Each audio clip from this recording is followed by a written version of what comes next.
I'm Jane Callowert, and my husband and I, this is Lee, own Dragonfly Tile and Stoneworks in Milwaukee, Wisconsin.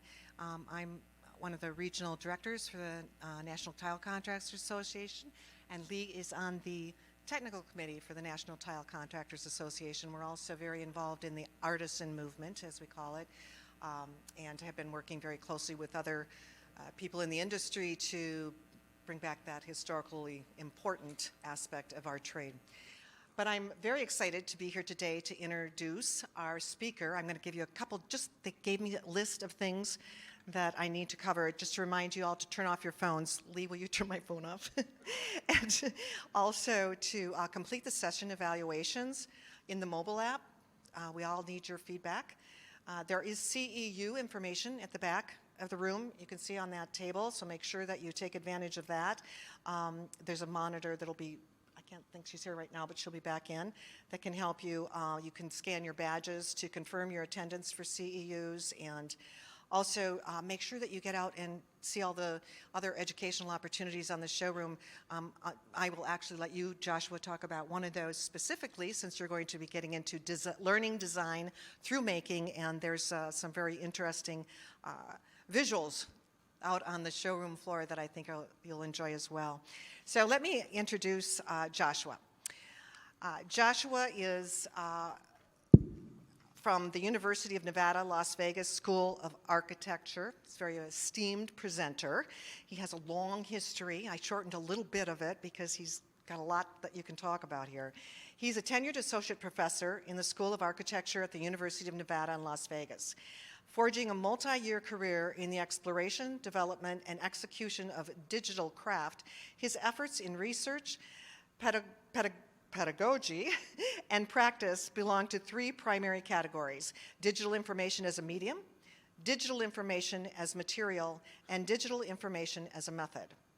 Prior to his appointment at UNLV, Joshua taught design studio seminars and lecture course at Ball State University's Department of Architecture. While there, through a grant from Eli Lilly Foundation, he co-founded iMade, an applied research and learning institute focused on bringing students, faculty, and design professionals with regional industry partners to work on mutually beneficial projects utilizing design, computation, and fabrication. In 2014, Joshua was invited as the Taylor Seminar lecturer at the University of Calgary's Faculty of Environmental Design. Prior to joining academe full-time, Joshua worked professionally at several architectural firms, including NBBJ's Columbus office. He has spoken worldwide and has published and presented peer-reviewed research at many media, design, architecture, and education conferences, as well as the International Journal of Architecture Computing. He has co-edited 2 books, Digital Design Exercises for Architecture Students, and Bottom-Up Social Change Symposium Proceedings.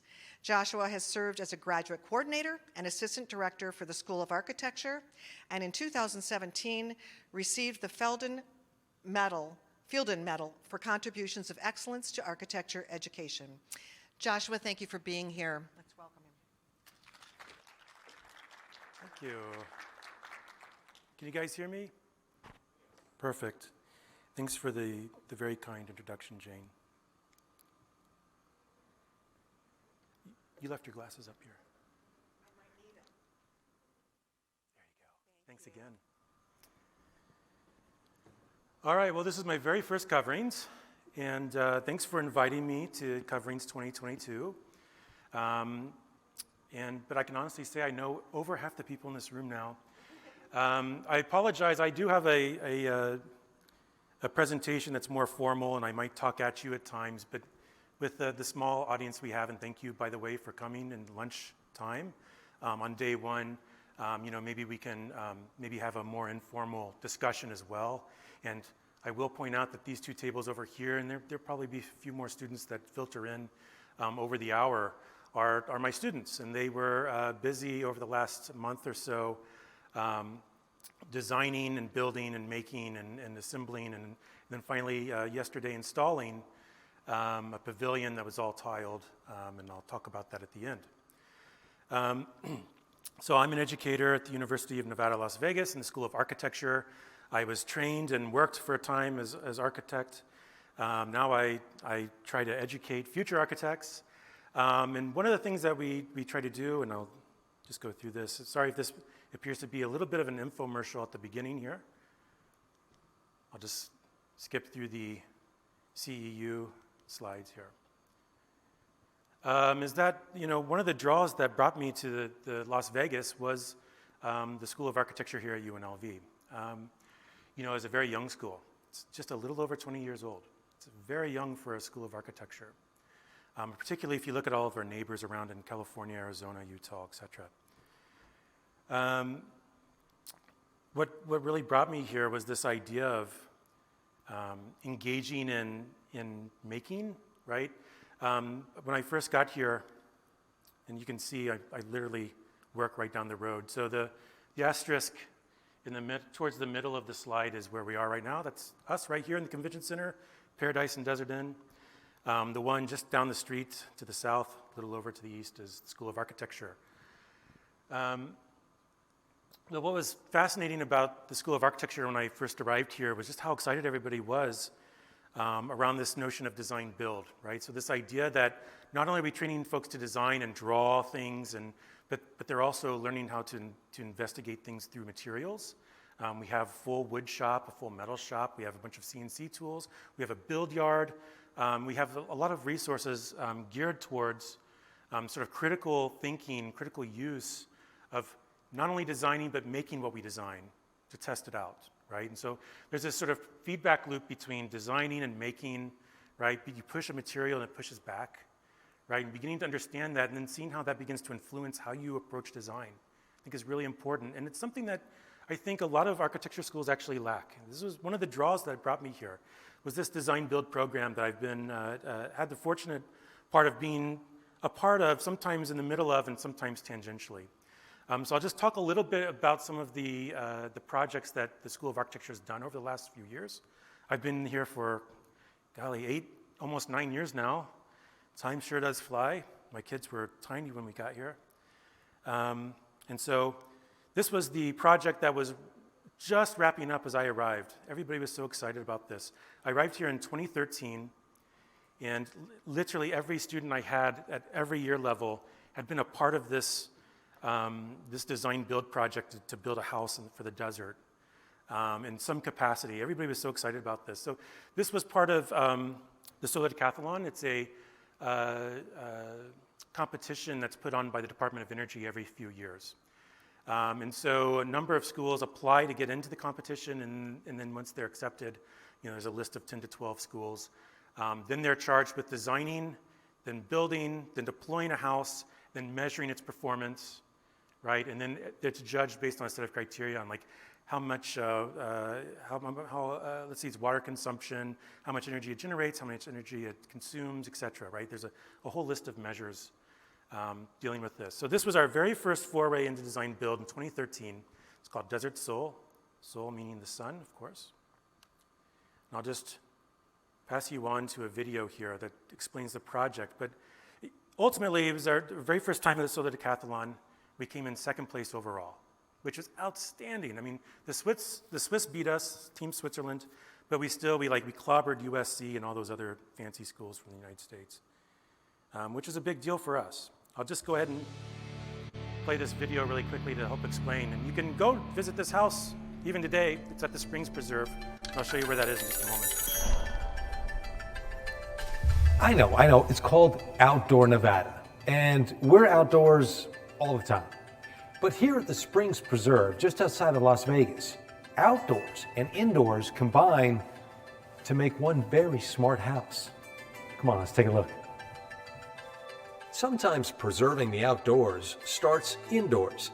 That's the case with a very smart house built by very smart students. This is Aaron McAuliffe, and he is the curator of exhibits here. And Aaron, tell me about this fascinating structure. Sure.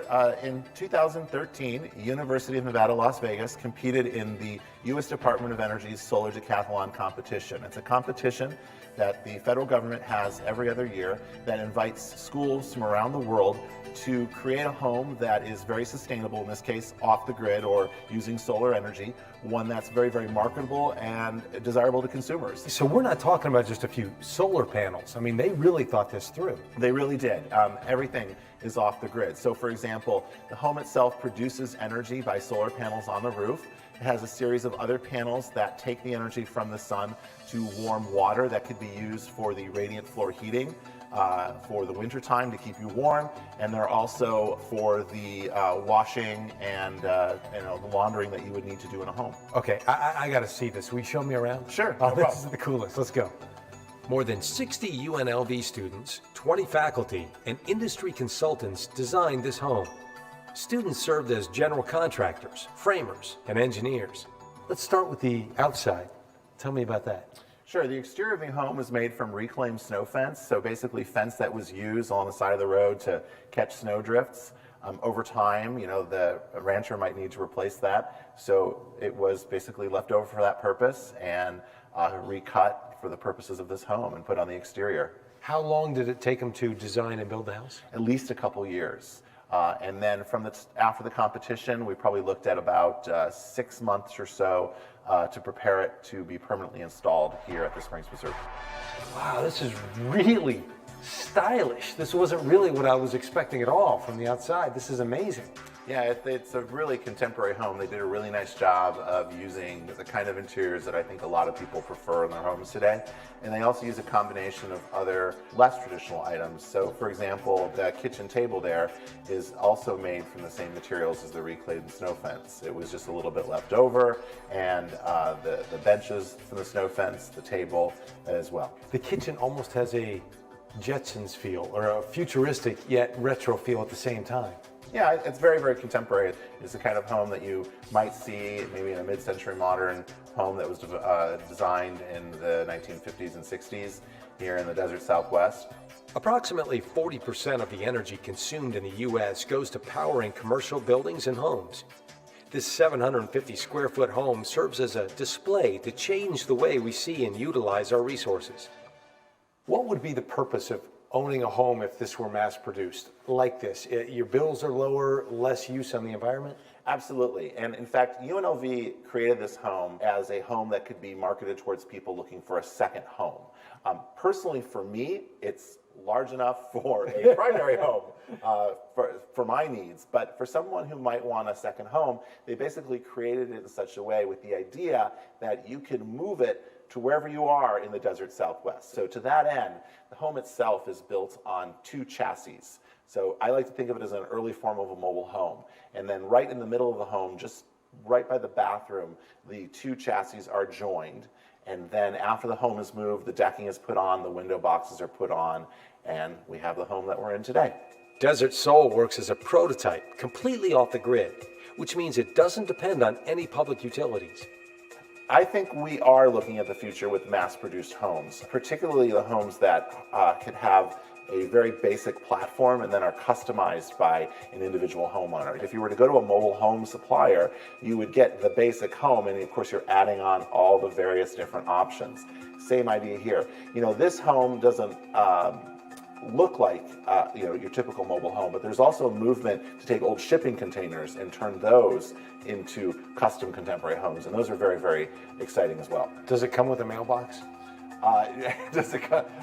No, but I'm sure if you were to purchase a home, you could probably talk the builder into making you a mailbox. Do they have a price if this was to be produced, what this house would go for? Sure. As far as I know, UNLV is still running the numbers on that. Last I heard, they felt that this home could fit in the maybe $300,000, $350,000 price point, but that's this particular home, which is the prototype. So as you start mass producing them, the prices will start to plummet. Tell me about the windows and their design and purpose. Sure. Basically, the windows are all dual pane windows, which is something that I hope everybody has at home anyway. A dual pane window is going to keep the heat inside during the cold months and the cold inside during the hot months. Obviously, if you move the house somewhere, water is going to be an issue depending on where you go. The sun, however, is available to everyone, right? And that's one of the benefits of having this home. That's correct. So you could basically have this home, create your own energy with certain modifications to be self-sufficient.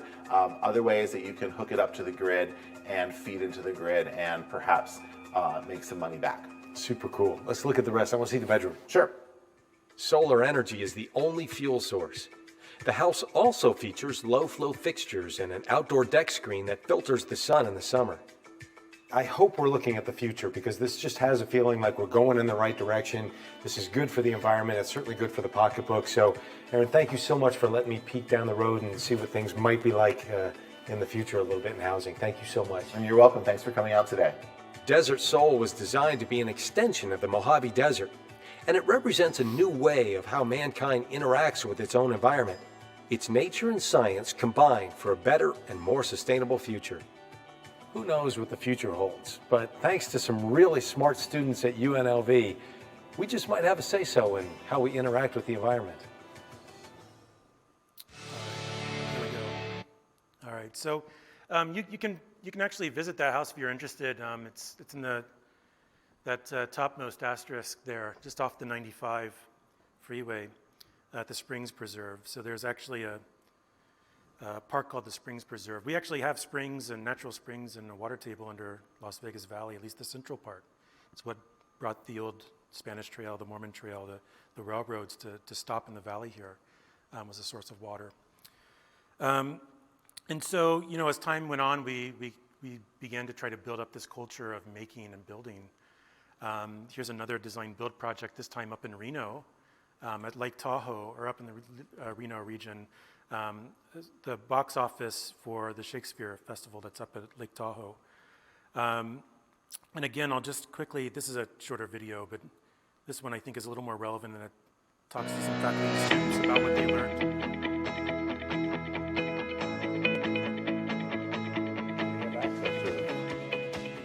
We're designing and building the building here at UNLV. The building will then be placed on a truck and transported to the site at Lake Tahoe. The reason we're doing that is it gives our students the opportunity to take their regular classes, but also to engage in building the projects that they've designed. We normally don't think about, is it possible? How is it done? How are people going to actually do this? When you're actually building, you realize, okay, this needs to go first, is this possible, what materials can be used for? So it makes the designing process a lot more realistic. It's very different just seeing the theoretical work and actually doing it. You learn a lot more.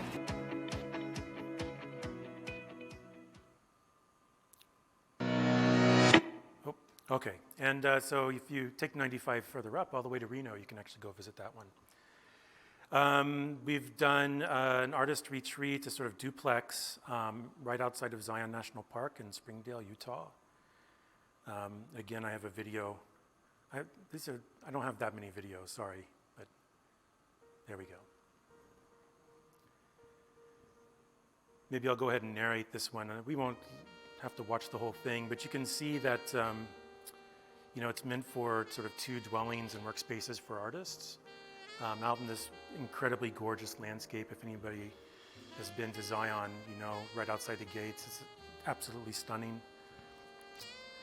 While they're close in proximity, they're actually facing different ways, and you know, without using fencing and things like that, just the way these things are situated and the way they're massed, the way walls are placed, that gives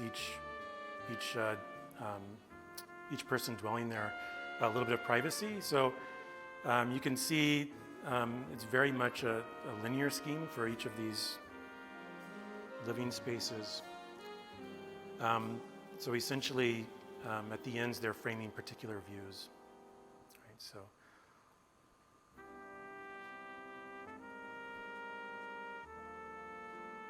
This is just a virtual walkthrough, I guess. I'm actually going to speed this up. I think you guys get the gist of it. And so if you take the I-15 all the way up to St. George and then go off to Zion, you could see that one as well. But you know, the gist of this is that we do a lot of things where we, at different scales and different complexities, we try to make what we draw, and then we draw what we can make, right? This was our latest solar decathlon entry, Mojave Bloom. And again, we placed in the top 3. We were at 3rd place overall. So back in the winner's circle. I'll just play one more video for you explaining some of these. With over 200,000 I apologize for all these veterans living in videos, but I feel Nevada, like the Team context Las is Vegas' important home, to sort of explain. Mojave Bloom, is designed for the returning veteran with post-traumatic stress disorder, a traumatic brain injury, or both. The building is proposed to be located beside an existing sanctuary of healing, the Las Vegas Community Healing Garden. Mojave Bloom creates an environment that gives the occupant a chance to habilitate, transition back into society, and therefore bloom. Like a desert flower, the house beautifies its surroundings while remaining entirely energy self-sufficient. Mojave Bloom provides a healing oasis in the middle of the harsh Mojave Desert through a calculated polyphony of sensory experiences. Drawing inspiration from the traditional Islamic san, or courtyard, this house turns inward, sheltering the resident from heat and noise, and achieving a model of alfresco living otherwise unattainable in the southern Nevada climate. The building is wrapped with highly sophisticated, airtight materials and insulation to prevent wasteful energy loss. By selectively choosing native foliage, Mojave Bloom features plants that require minimal watering and can thrive in the desert environment while providing a calm and healing atmosphere. An adjustable solar thermal collector heats water for domestic hot water use and radiant heating for interior spaces. Our bifacial solar panels with adjustable racking tilt to the ideal angle for different seasons or locations. 2 batteries are used for backup power and peak power reduction. Our phase change material plenum heats or cools incoming fresh air while filtering out toxins without using electricity. For dehumidification and secondary heating, the house uses efficient Mitsubishi electric mini-split heat pumps, which are equipped with anti-allergy enzymes to help improve indoor air quality. In recent years, extreme weather conditions such as drought have impacted our city's crops and livability. Our building recycles water from the shower, laundry, and irrigation lines for toilet flushing and re-irrigation. Scuppers are used to collect rainwater, which is then channeled to a gray water tank. Fresh and black water is also collected and stored. Mojave Bloom incorporates a living green wall that cools the dry desert air via evaporative transpiration and provides a visual, auditory, and olfactory stimulation and distraction to help with irritability. Designed as a sanctuary for healing, Mojave Bloom's intricate mechanical systems and the efficiency of the building's enclosure provides comfort while lighting, sound, and air are used to stimulate cognitive well-being. The ability to manipulate space allows the resident to shift their home to meet their needs, adapting to the weather conditions of the Las Vegas Valley, their social activities, and their personal needs for connection or refuge while healing from trauma.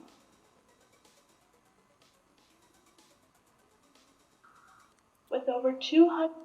Okay, and that's actually been redeployed, the sort of central asterisk there, just on the way to our downtown on Charleston Boulevard.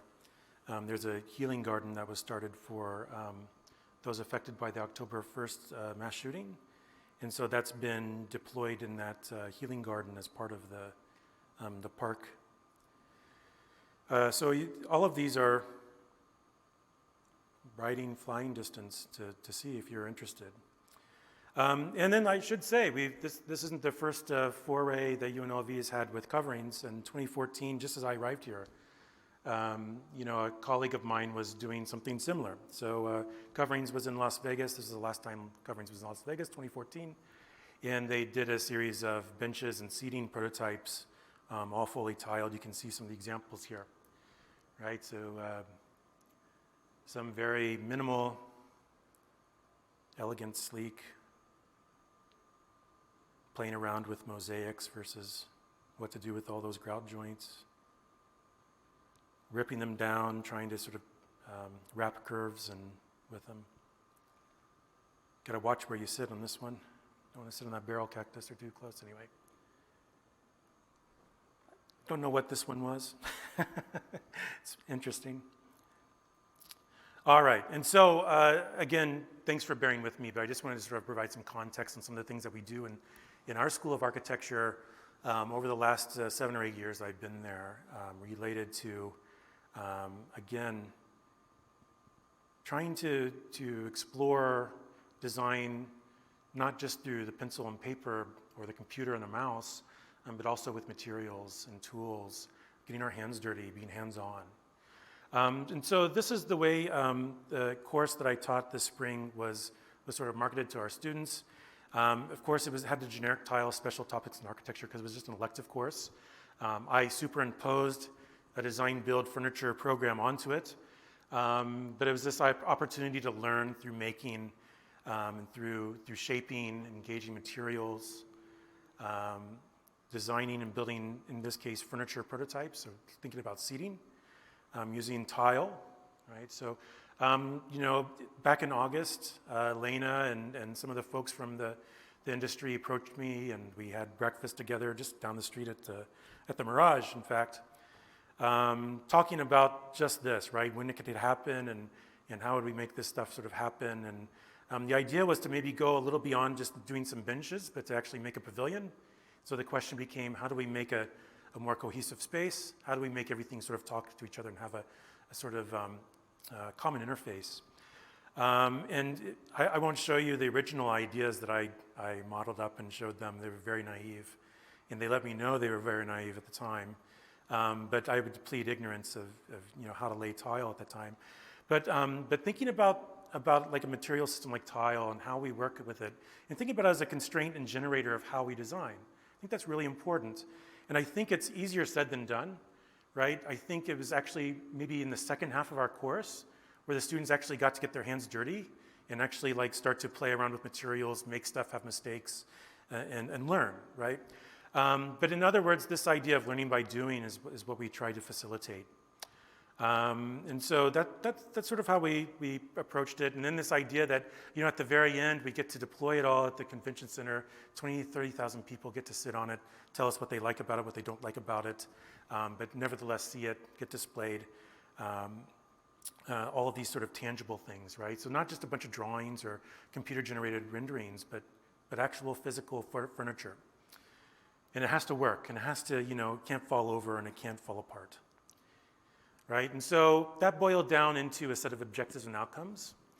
So right away we were like, you know, none of us who are coming at this for the first time are going to become expert craftspeople, especially in tile, right? We're going to scrape the surface, and we're going to try our best, and we're going to learn from some of the best, and we're going to put a quality product out there.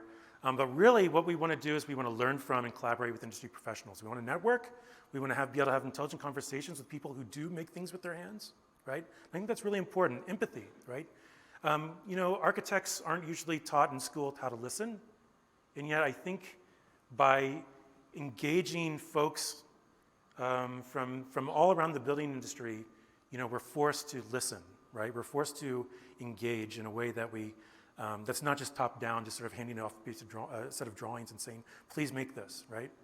Managing time, these sort of soft skills, developing leadership skills, working within teams, right? Being responsible, right? Accomplishing a set of tasks and ultimately producing some sort of tangible physical outcome. Better understanding that relationship then with how that empathy and some of those listening to try to better understand that sort of production process can help inform design at the very beginning, right? It's really easy. If I'm building a bridge from this direction and someone else is building a bridge from this direction, it's not helpful unless they meet in the middle, right? And so that's sort of what we're trying to accomplish here, is to sort of produce professional architects that are willing to go that extra mile, right? To have those conversations so that things can actually meet and align better. Learn and practice some practical skills, right? And we did a lot of those, especially at the last 2 or 3 weeks, didn't we? And then prototype our ideas, work out detailing, again, going back and forth between a drawing, but then also prototyping, I think, is really important. Testing things out. Making messes, making mistakes. It's one way to learn. It certainly is. It's a very effective way of learning. Not being afraid of failure, but trying, right? Oftentimes I found people freeze up and they sort of try to stare things to death, trying to work it out in their head. And sometimes you just need to just try. You'll learn a lot more by figuring out how not to do it before you figure out how to do it. And so these were the expectations put in front of them, this sort of a model of experiential learning, right? Where you have an experience, you reflect on that experience, you go back and reconceptualize, and then you try again, right? This sort of iterative cyclical model that we usually utilize for design, but I would argue the more you actually try to make and prototype things, the more cycles you go through, right?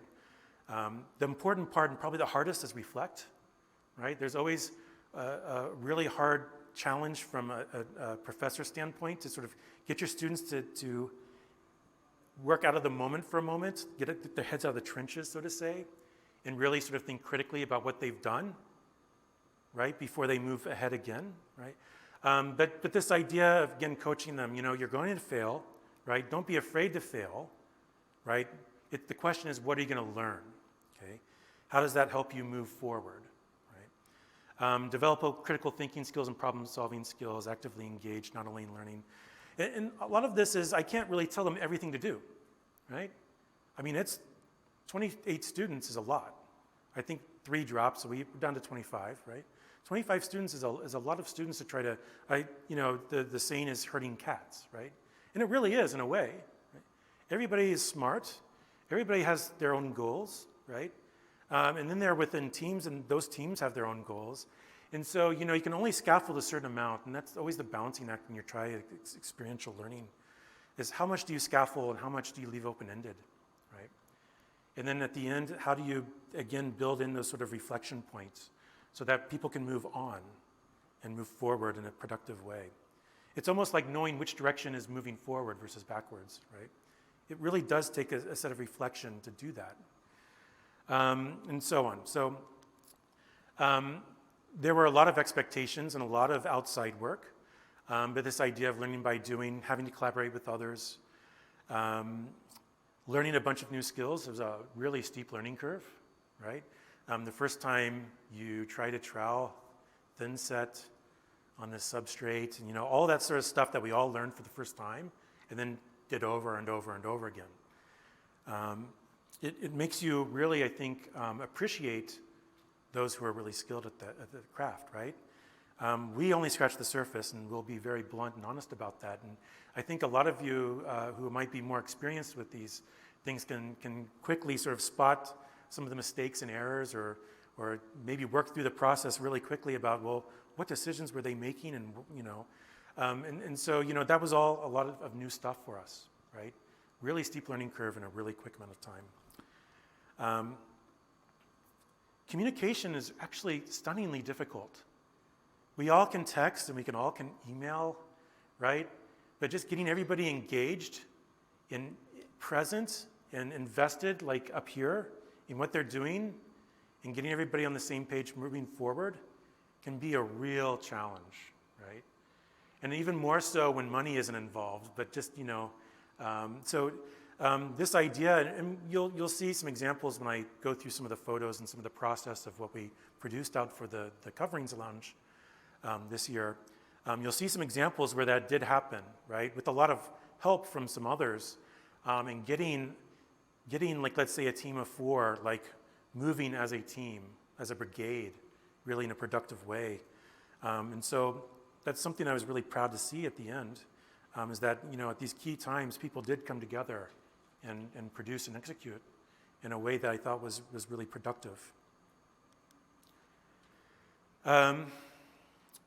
Right, so I'll just talk about these for a minute. You will get feedback and critique. That was right up front, right? You're not just going to be told that everything's really great, right? But you will get feedback, and you will have to revise. You will have to sort of rethink some things from time to time. And again, that all boils down to really listening, right? All right, so again, time expectations. This was just a 3-credit-hour course, so we met for 3 hours per week formally. That all happened in the same morning, the same day at 8:30 in the morning, which was not ideal. I would actually, if I ever taught this again, I would say we need to break that up and have maybe an hour and a half twice a week or something like that. And so, 6 to 9 hours of outside work per week at least, right? Being managers of their own time, delegating tasks. Again, this is all stuff that if you've never done this before, it's pretty difficult, honestly. It's, again, those are those soft skills that's where you start to see leaders pop up, sort of delegating and sort of thinking a couple of steps ahead and making sure that everybody else is being productive and being helpful. And then, of course, trying to figure out how to get 25 people into a shop that, opening up garage door bays, making sure we have adequate ventilation. We started this in late January, early February, and so there was still a lot of concern about the pandemic. Social distancing, we started with masks. They were still mandated when we started the semester. Safety protocols as well. There's a lot of safety measures, of course. We're dealing with saws. We're dealing with all kinds of power equipment. So getting everybody trained and up to speed with that kind of stuff, wearing the right PPE, et cetera. And this was more or less our calendar. So this right here maybe sort of underscores how difficult it is to do something with an industry that is so helpful, but moves at a much faster pace than, let's say, a university. Universities are still largely run on a model that was developed in medieval times, right? They don't change fast. Things do not move fast. It takes me 3 months to going through the procurement process just to buy something, right? And so, and then our deadline is in the first week of April, and we still have like a whole another month of the semester left, right? And so it's like, hurry up and let's go, and let's pause while we wait for, the substrate to be delivered or things like that. It was very much a lot of work, right? Just sort of keeping everything going and trying to keep it in a sequence in order that made sense. We had a number of folks visit us from time to time. There was one point in time where I think we had folks from the industry, Elena and Kathy, come, and at the same time we had the other half of the class go to the showroom to sort of start to survey the kind of tile that they were thinking about. We had wonderful industry partners. They were the absolute best, and I'll have a list of them at the end. I don't want to leave anybody out, but I'll just say that if we needed anything, we just asked for it, and they got it to us as quickly as they could. It was absolutely amazing. Not everybody in the building industry is like that, believe me. I've never seen an industry as responsive and caring and generous as the tile industry. Absolutely fantastic.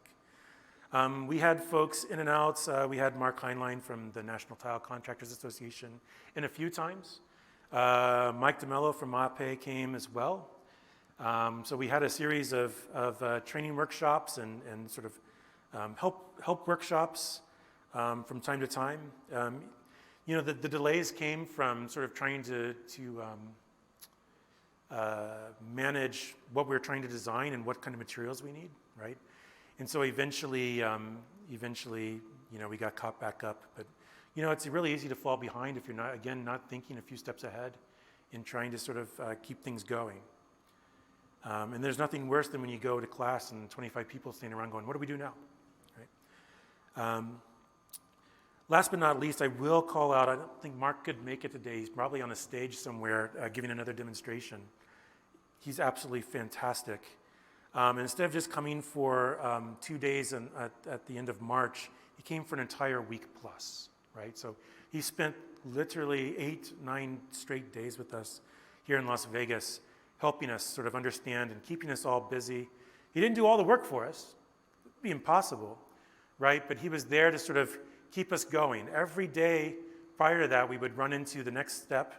We'd be like, well, how do we do this? How do we do that? And we'd have to go back and forth trying to ask folks that actually know what they're doing, right? With him there, it became much smoother. Much smoother. And then yesterday, all of our stuff that were on pallets were picked up by a big truck, driven down the street to the convention center here, and we deployed it in the lounge.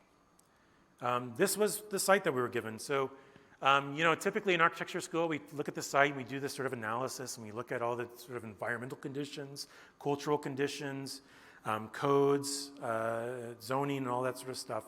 Here, much different, trying to figure out what the constraints are to help us out. But we were given this sort of upper right hand square, 20 by 20 square, as a part of the coverings lounge.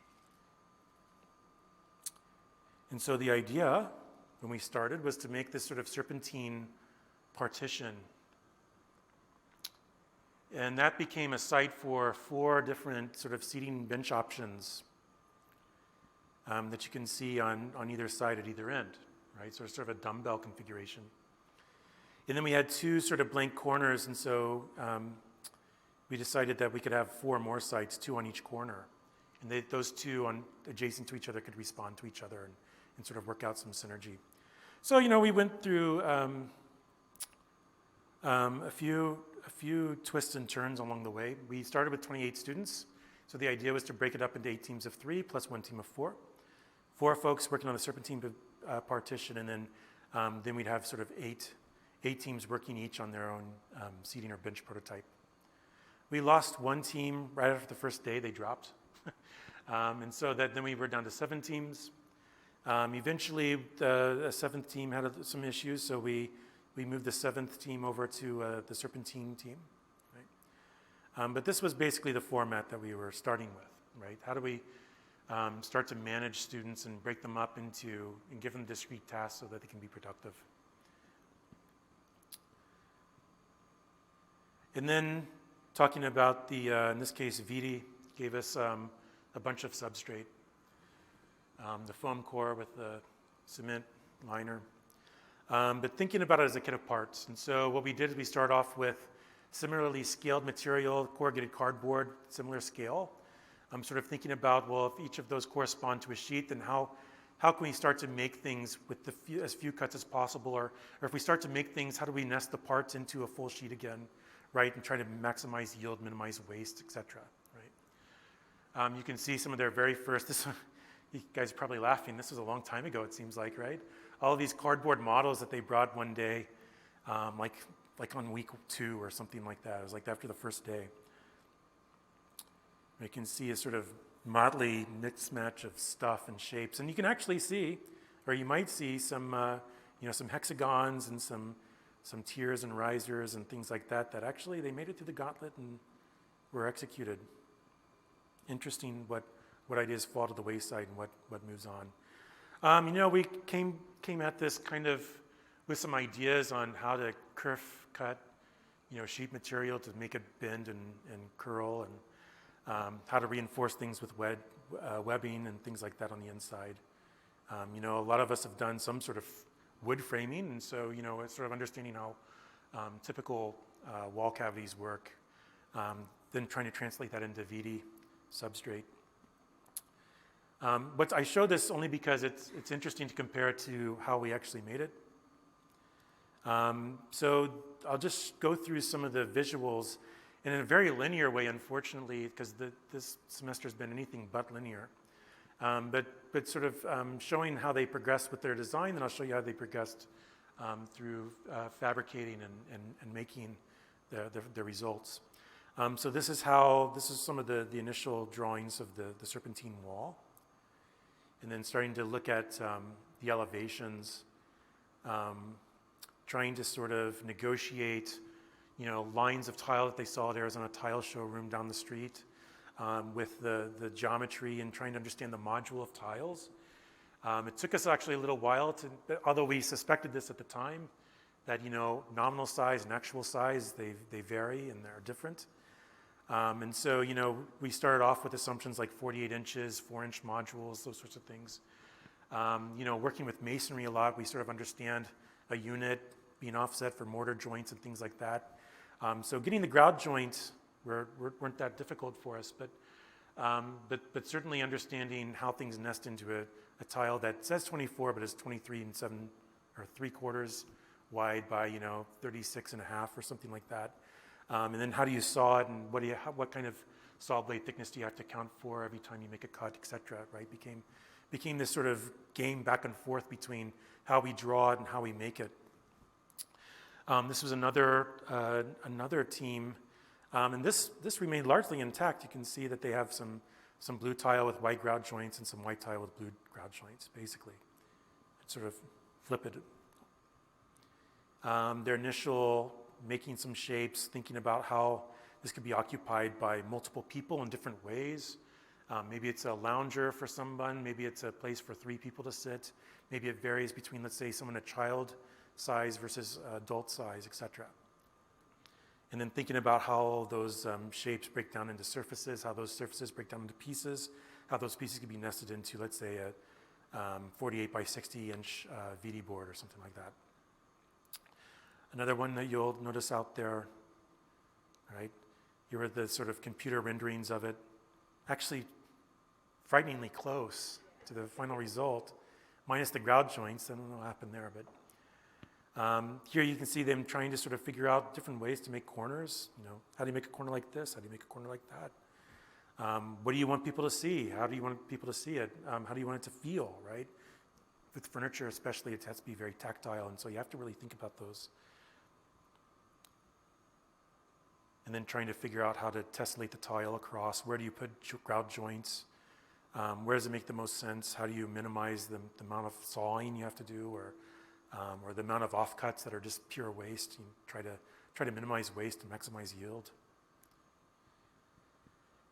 Team hexagon, a set of hexagons that are extruded with a planter. Right. What's interesting is that they found these hexagon tiles, and then everything is based off of that module. So it's actually a really smart move that they made very quickly in sort of identifying what was going to drive the project and the size and the scale of things. And so sort of really, I think, successfully negotiating the material and the module with the overall form and seating, really, really smart. But even then, I don't think they necessarily anticipated having to trim things up with Schluter tracking and those sort of things, like trying to figure out how to turn corners from a, let's say, a 60-degree angle or a 120-degree angle versus a 90-degree angle, those sorts of things. They had to be worked out, and they were very methodical in actually working that out. It was really good to see. Another example of sort of making these sort of seats that could be, you know, places to step, places to sit, places to recline. And then how do you begin to deploy, in this case, subway tile across it in different patterns and configurations. This one evolved the most. I'm really proud of it, because every time they sort of went back to the drawing board, it got better and better and better and smarter. And I'll talk a little bit about that in a minute. But needless to say, you know, on top of just designing stuff, we did a lot of workshops. This is our very first one. There's Mark Heinlein down at the bottom left. All of our students. You can see we started out with a lot of students, 25 students. The gentleman right behind me on the right with the hat is Paul Morrison. He's my colleague.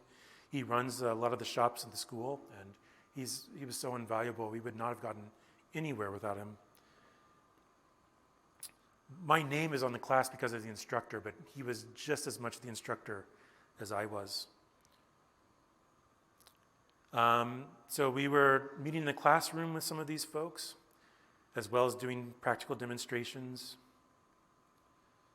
You know, how to install tile, right? How to trowel, thin set. You guys probably looking at this and thinking, man, that seems so long ago. There's Mike DeMello from MAPE also giving us a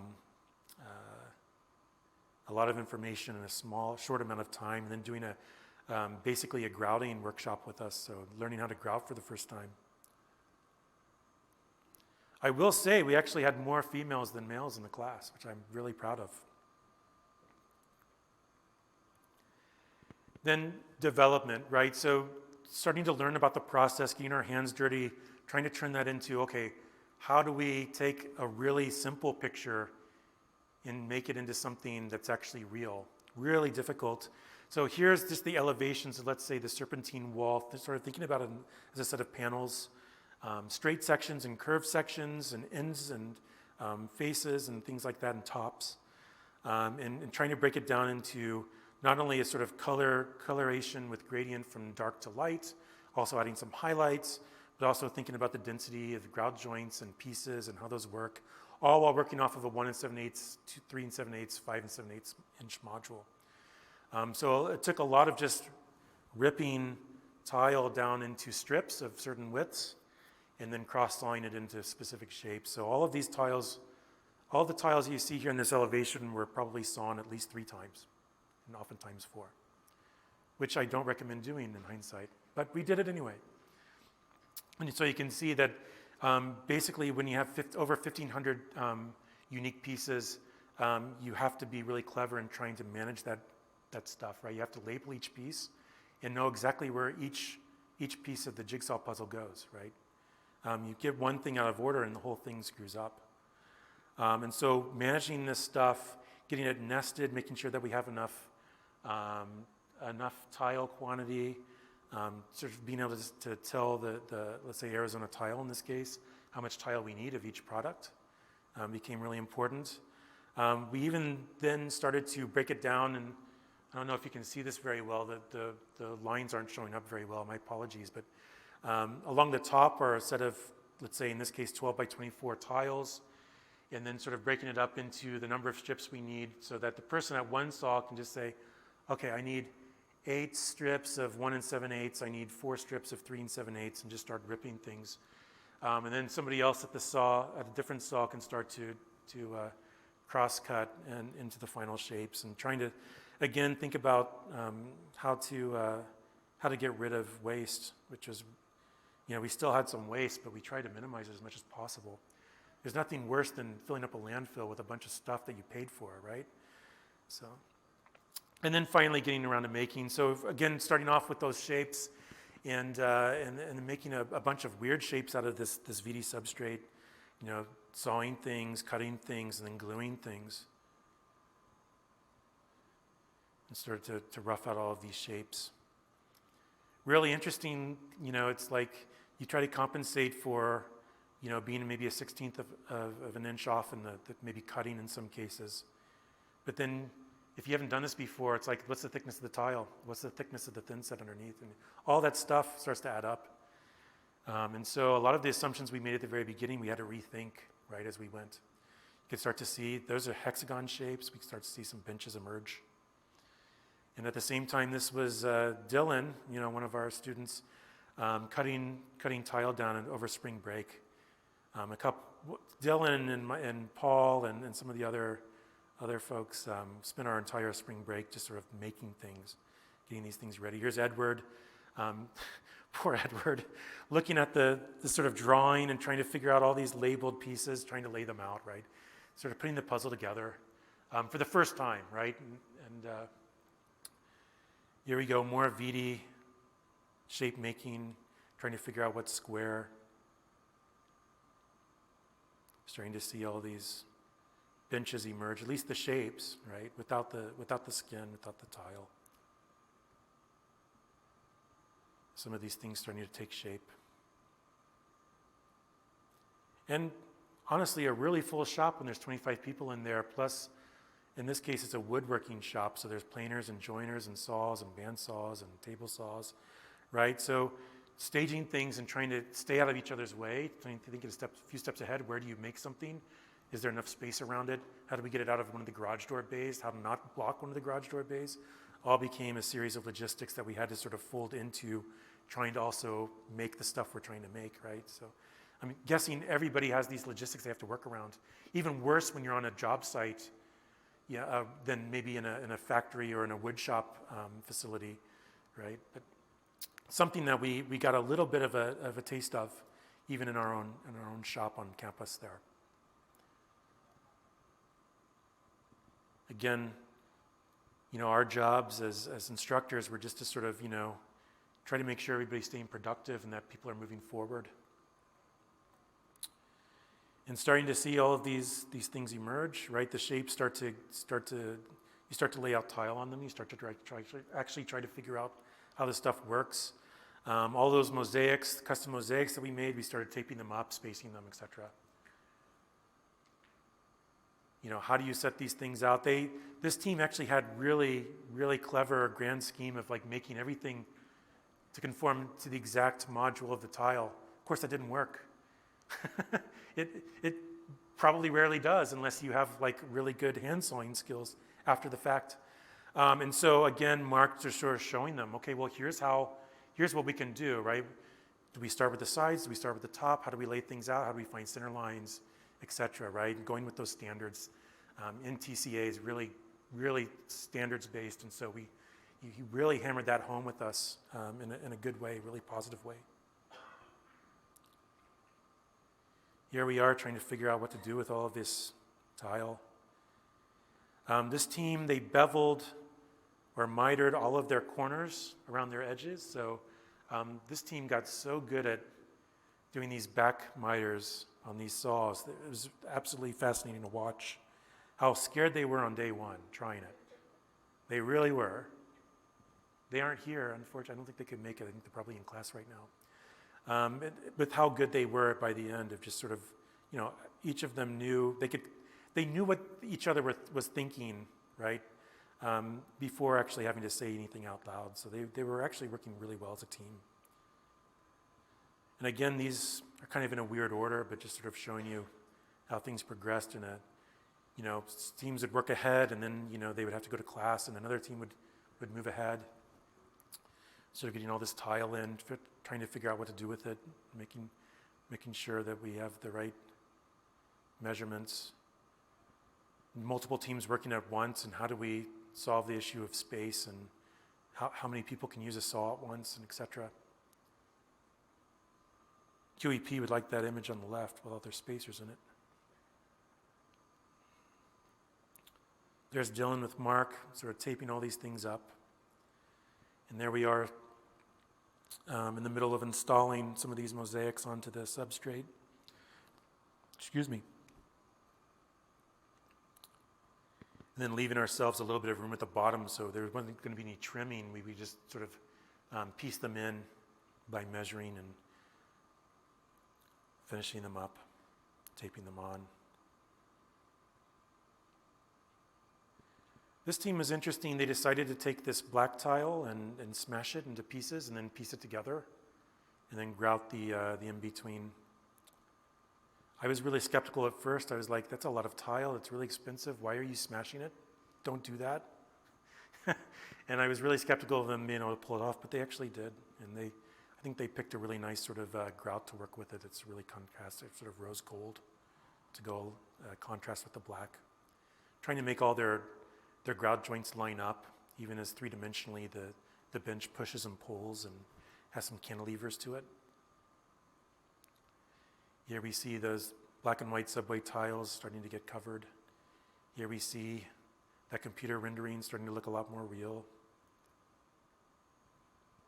Hexagons getting made. Serpentine walls getting grouted in this case. So this was, again, Mark, I can't stress this enough, but once we had teams there fully, right, we get them going. So this was them working as a brigade. So we had, let's say Dylan sort of troweling in or floating in all that grout, somebody going in, working all those joints, and then somebody else going in with the buckets trying to sort of wipe everything away. And so, coming in with somebody that does this for a living, you say, well, yeah, that's how you would do it. It's not obvious to somebody who doesn't do this for a living and is only doing it for the very first time. But getting them to work as a team, getting them to sort of understand what's going on, to be physically and intellectually engaged and invested in it enough to sort of work it through became really important. There's a serpentine wall going together for the very first time after all the tiles were set. And that's what the digital and the physical, we weren't too far off, were we? That's not so bad. We made a lot of, we realized we didn't need as much VD as we thought. We made the tops removable so we can get into the cavities and start to bolt things together. Paul was great because he made these sort of bearing plate, sort of extra washers. They're just basically plywood plates to sort of keep everything together and make sure that we don't over tighten or pull bolts through the VD, the foam substrate. All right, here we go with some time-lapse video. I just thought I'd throw some of these in since everybody loves to watch people moving around really fast like maniacs.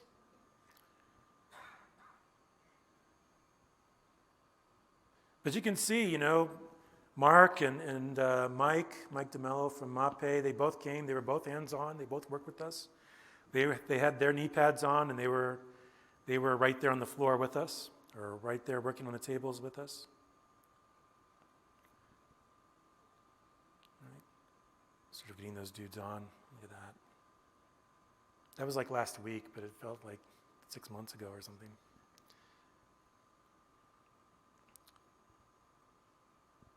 Right, so again, you can see it's like mass chaos, herding cats, right? All of these people in the shop all at once, all trying to be productive. I think that was the side they started out on. Now they're doing it themselves.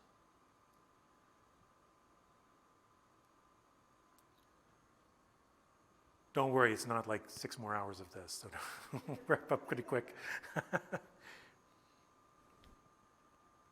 I'll move on. And then simply as they got done, you know, moving on the pallets, this is our build yard outside of the shop. So you can see inside one of those garage door bays, that pink wall is the sink wall in one of our shops. And here they are outside next to all the air chillers and blowers. You know, getting ready, just staged for, you know, we actually completed this 2 days before what they needed to be done. So we were just waiting around for Freeman's truck to show up and take them away, which happened yesterday morning. There was the truck. I opened the gates. We blocked off some parking spaces so they could have a chance at sort of straightening up and backing in. There they are, putting them on the truck. There they are, strapping them to the walls. We didn't have any casualties, no missing teeth, no cracked grout joints. Everything traveled just fine, which I was actually really surprised about. I mean, that orange toolbox there on the picture is, you know, it has all kinds of stuff in case for contingencies, in case we had to start to fix some things there on the showroom floor. But fortunately, we didn't need most of it. Here we are starting the install, getting that stuff ready. Here's one more time lapse of yesterday getting to the install. There we go, all those pieces. Boop, boop, boop, boop. Elena, never fails. I set up a camera and everybody walks in front of it.